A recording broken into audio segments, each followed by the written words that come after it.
മഹാലക്ഷ്മി സീരിയലിൻ്റെ പുതിയൊരു എപ്പിസോഡിലോട്ട് എല്ലാവർക്കും സ്വാഗതം.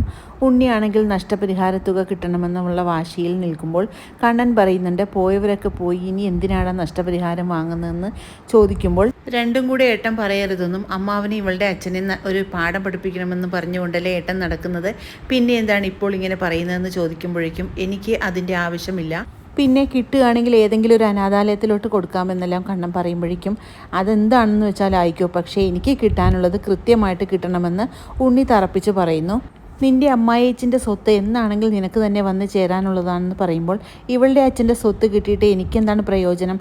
150 പവൻ്റെ സ്വർണം കിട്ടിയിട്ടൊന്നും കാര്യമില്ല, അതിൽ നിന്നും ഒരു പണവട സ്വർണം പോലും ഇവൾ എനിക്ക് തരില്ല, പിന്നെ എന്തിനാണ് ഞാൻ എനിക്ക് കിട്ടാനുള്ളത് വേണ്ട എന്ന് വെക്കുന്നതെന്നല്ല ഉണ്ണി പറയുന്നത് കേട്ട് കണ്ണൻ പറയുന്നുണ്ട്, ഇത് കേട്ടോ അമ്മേ, ഇവൻ ആര് മരിച്ചാലും ഒരു കുഴപ്പവുമില്ല, ഇവൻ്റെ കണ്ണെല്ലാം സ്വത്തിൽ തന്നെയാണെന്നെല്ലാം പറയുമ്പോഴേക്കും ഉണ്ണി പറയുന്നുണ്ട്, കണ്ണേട്ടൻ തന്നെയല്ലേ പറയുന്നത് സ്വന്തമായിട്ട് അധ്വാനിച്ച് ജീവിക്കണമെന്ന്, അപ്പോൾ എനിക്ക് ജീവിക്കാൻ പണം വേണ്ടേ, അതുകൊണ്ടാണ് ഈ പൈസ ഞാൻ ചോദിക്കുന്നതെന്നല്ല ഉണ്ണി പറയുന്നത് കേട്ട് ദുർഗ പറയുന്നുണ്ട്, നിനക്കിവിടെ മാനോ മര്യാദയായിട്ട് ജീവിച്ചാൽ പോരായിരുന്നു, അതുകൊണ്ടല്ലേ ഇവൻ ഇവിടെ നിന്ന് ഇറങ്ങിപ്പോകാനായിട്ട് പറയുന്നത്, നിൻ്റെ കയ്യിലിരിപ്പ് കൊണ്ട് തന്നെയാണ് നിനക്കിതെല്ലാം സംഭവിക്കുന്നതെന്നെല്ലാം ദുർഗ പറയുന്നത് കേട്ട് ദേഷ്യം വരികയാണ് ഉണ്ണിക്ക്. ഉണ്ണിയേട്ടൻ എന്നെ നോക്കുമെന്നുള്ള കാര്യത്തിലല്ല എനിക്ക് സംശയമുണ്ട്, എന്നെ നോക്കാൻ എൻ്റെ മുത്തശ്ശിയും അച്ഛനും മാത്രമേ ഉണ്ടാവുള്ളൂ, അതുകൊണ്ട് കണ്ണേട്ടനെ എങ്ങനെയെങ്കിലും ഈ കേസിൽ നിന്നും അച്ഛനെ ഒന്ന് ഒഴിവാക്കി തരണമെന്ന് പറയുമ്പോഴേക്കും കണ്ണൻ പറയുന്നുണ്ട്, എനിക്ക് വന്നിട്ടുള്ള നഷ്ടങ്ങളൊന്നും അത്ര ചെറുതല്ല, അവരെന്നോട് ചെയ്ത ചതിക്ക് അവരെ ഞാൻ ഇന്ത്യൻ നിയമപ്രകാരമുള്ള നല്ല ശിക്ഷ തന്നെ മേടിച്ചു കൊടുക്കുമെന്നെല്ലാം പറഞ്ഞുകൊണ്ട് കണ്ണൻ അവിടെ നിന്ന് പോകുന്നു.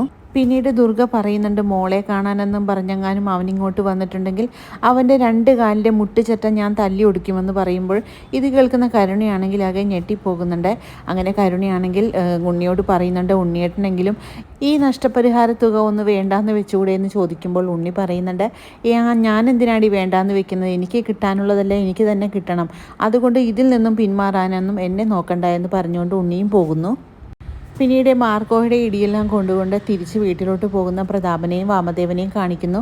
അങ്ങനെ വാമദേവൻ പറയുന്നുണ്ട്, എന്നെ വീട്ടിൽ കൊണ്ട് ഇറക്കി വിട്ടിട്ട് പോടാ എന്ന് പറയുമ്പോൾ പ്രതാപൻ പറയുന്നുണ്ട്, അന്ന് അങ്ങനെ തന്നെ ചെയ്യാമെന്ന് പറഞ്ഞുകൊണ്ട് വാമദേവനെ വഴിക്ക് ഇറക്കി വിട്ടുകൊണ്ട് തന്നെ പ്രതാപൻ അവിടെ നിന്നും പോകുകയാണ്. വിശ്വനാഥനെ കൊല്ലാനായിട്ട് ഞാൻ പണം കൊടുത്ത് അവനെ സഹായിച്ചതാണ്, എന്നിട്ട് അതിൻ്റെ ഒരു നന്ദി പോലും ഇല്ലാതെയാണ് അവൻ ഇവിടെ നിന്ന് എന്നെ ഇറക്കി വിട്ടിട്ട് പോയിരിക്കുന്നതെന്നെല്ലാം പറഞ്ഞുകൊണ്ട് ശപിച്ചുകൊണ്ട് തന്നെ നിൽക്കുകയാണ് വാമദേവൻ.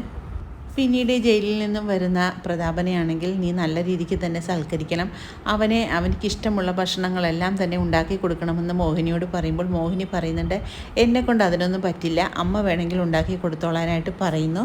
അതേസമയം അങ്ങോട്ട് വരുന്ന പ്രതാപനെ കണ്ട് മുത്തശ്ശിയും മോഹിനിയും അങ്ങനെ നോക്കുകയാണ്. അങ്ങനെ മുത്തശ്ശിയാണെങ്കിൽ പ്രതാപനെ കാണുന്നതും എന്ത് പറ്റിയടാ പ്രതാപ എന്ന് ചോദിച്ചുകൊണ്ട് ഓടിച്ചെന്ന് പ്രതാപൻ്റെ അടുത്ത് ചെല്ലുന്നു. എന്നിട്ട് പ്രതാപൻ പറയുന്നുണ്ട്, ഞങ്ങൾ 2 പേരും കൂടെ ജയിലിൽ നിന്ന് പുറത്തോട്ട് വരുന്ന സമയത്ത് മാർക്കോ ഞങ്ങളെ തടഞ്ഞു നിർത്തി ഞങ്ങളെ നല്ല രീതിക്ക് ഉപദ്രവിച്ചു എന്ന് പറയുമ്പോൾ മുത്തശ്ശി പറയുന്നുണ്ട്, ഇനിയൊന്നും പറയണ്ട, നിങ്ങളെ 2 പേരും തല്ലി ചതച്ചിട്ടുണ്ടായിരിക്കുമെന്ന് കണ്ടാൽ തന്നെ അറിയാമെന്ന് പറയുമ്പോൾ മോഹിനി പറയുന്നുണ്ട്, അത് കിട്ടേണ്ടത് എപ്പോഴാണ് കിട്ടും, അത് ജയിലിലാണെങ്കിലും ശരി പുറത്താണെങ്കിലും ശരി എന്നെല്ലാം മോഹിനി പറയുന്നത് കേട്ട് ആകെ ദേഷ്യപ്പെട്ട് നിൽക്കുകയാണ് പ്രതാപൻ. പിന്നീട് കുഞ്ഞിൻ്റെ നൂലുകെട്ടിൻ്റെ ഒരുക്കങ്ങൾ നടക്കുകയാണ് അനന്തുവിൻ്റെ വീട്ടിൽ. അങ്ങനെ എല്ലാ കാര്യങ്ങളും നല്ല രീതിക്ക് തന്നെ ഒരുക്കിക്കൊണ്ടിരിക്കുകയാണ്. അങ്ങനെ അനന്തുവിനോടായിട്ട് കണ്ണൻ പറയുന്നുണ്ട്, വലിയ രീതിക്കൊന്നും ഒരുക്കണ്ട, ചെറിയ രീതിയിൽ തന്നെ ചെയ്താൽ മതിയെന്നെല്ലാം പറയുന്നു. ഇതേ സമയം ഇതെല്ലാം കണ്ടുകൊണ്ട് നിൽക്കുന്ന മഹിക്കും ലേഖയ്ക്കും സന്തോഷമാവുന്നുണ്ടെങ്കിലും ലേഖ പറയുന്നുണ്ട്, എനിക്ക് ഈ നൂലുകെട്ടിൻ്റെ കാര്യങ്ങളെല്ലാം ചെയ്യുന്നത് കാണുമ്പോൾ ആകെ ഭയമാണ് തോന്നുന്നത്, എന്തൊക്കെയോ സംഭവിക്കാൻ പോകുന്ന പോലെ എൻ്റെ മനസ്സിൽ പറയുന്നു എന്ന് ലേഖ പറയുന്നു. ഇത് കേട്ട് നമ്മുടെ മഹിയാണെങ്കിൽ ആകെ വല്ലാതെയാകുന്നു. കണ്ണൻ പറയുന്നുണ്ട്, അങ്ങനെയൊന്നും സംഭവിക്കില്ല, ഒന്നും സംഭവിക്കാതിരിക്കാനായിട്ട് ദൈവങ്ങളോട് നമുക്ക് പ്രാർത്ഥിക്കാമെന്ന് പറയുന്നു. അതേസമയം മഹി പറയുന്നുണ്ട്, 2 ദുഷ്ടന്മാരാണെങ്കിൽ പുറത്തിറങ്ങിയിട്ടുണ്ടല്ലോ, ഇനി അവരെന്തെങ്കിലും പ്ലാൻ ചെയ്യുമോ, നമ്മുടെ കുഞ്ഞിന് എന്തെങ്കിലും ആപത്ത് സംഭവിക്കുമോ കണ്ണേട്ടാ എന്നൊക്കെ ചോദിച്ചുകൊണ്ട് മഹിയാണെങ്കിൽ ആകെ വല്ലാതെ വെപ്രാളപ്പെടുന്നുണ്ട്. ഒന്നും സംഭവിക്കില്ല, ധൈര്യമായിട്ടിരിക്കാനെല്ലാം കണ്ണൻ പറയുന്നത് കേട്ട് മഹിക്ക് ചെറിയൊരു ആശ്വാസമാകുന്നു. അതേസമയം മാർക്കോ ആണെങ്കിൽ ആ ദിവ്യയായ അമ്മയെ കാണാനായിട്ട് അമ്പലത്തിലെത്തുന്നുണ്ട്.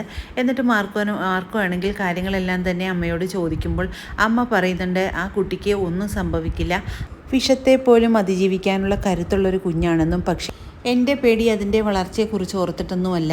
അതിൻ്റെ കഴുത്തിലുണ്ടാകുന്ന ആ മറുക് ആ കുട്ടി വളരുന്നതിനനുസരിച്ച് വളർന്നുകൊണ്ടിരിക്കും. അതൊരു അഭംഗിയായി തന്നെ തുടരും. അത് കാണുമ്പോഴേക്കും എല്ലാവർക്കും ഒരു വല്ലാത്തൊരു അസ്വസ്ഥത തന്നെ തോന്നിക്കുമെന്നെല്ലാം പറയുന്നത് കേട്ട് മാർക്കും അങ്ങനെ ശ്രദ്ധിച്ച് നിൽക്കുകയാണ്.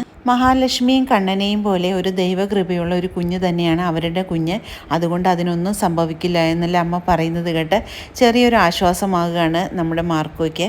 പിന്നീട് ഉണ്ണിയുടെ അടുത്തോട്ട് വരികയാണ് കരുണ. എന്നിട്ട് പറയുന്നുണ്ട്, അച്ഛനും അമ്മാവനും ജയിലിൽ നിന്ന് വരുന്ന വഴിക്ക് മാർക്കോ ആണെങ്കിൽ അവരെ ഉപദ്രവിച്ചു. അവരെ നല്ല രീതിക്ക് തന്നെ ഉപദ്രവിക്കുക തന്നെ ചെയ്തു. അവർക്കാണെങ്കിൽ ഇപ്പോൾ എണീറ്റ് നടക്കാനുള്ള ആവത് പോലുമില്ല. മാർക്കോയുടെ കാര്യം കഴിക്കാതെ ഒരു കാര്യം നമ്മുടെ നടക്കില്ല എന്നല്ല കരുണ പറയുകയാണ് ഉണ്ണിയോട്.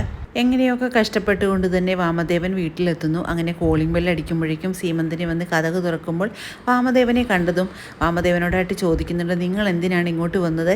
കാൽ കാശിന് വകയില്ലാത്ത നിങ്ങളെ ഇവിടെ ആർക്കും ആവശ്യമില്ല എന്നെല്ലാം പറഞ്ഞുകൊണ്ട് ആട്ടി വിടുകയാണ് വാമദേവനെ. അങ്ങനെ വളരെ ത്രില്ലിംഗ് ആയിട്ടുള്ള ഒരു എപ്പിസോഡുകളാണ് ഇനി വരാനിരിക്കുന്നത്. ഈ റിവ്യൂ ഇഷ്ടമാകുകയാണെങ്കിൽ ലൈക്കും ഷെയറും സബ്സ്ക്രൈബും ചെയ്ത് സപ്പോർട്ട് ചെയ്യണേ. പുതിയൊരു എപ്പിസോഡിനായിട്ട് നമുക്ക് കാത്തിരിക്കാം.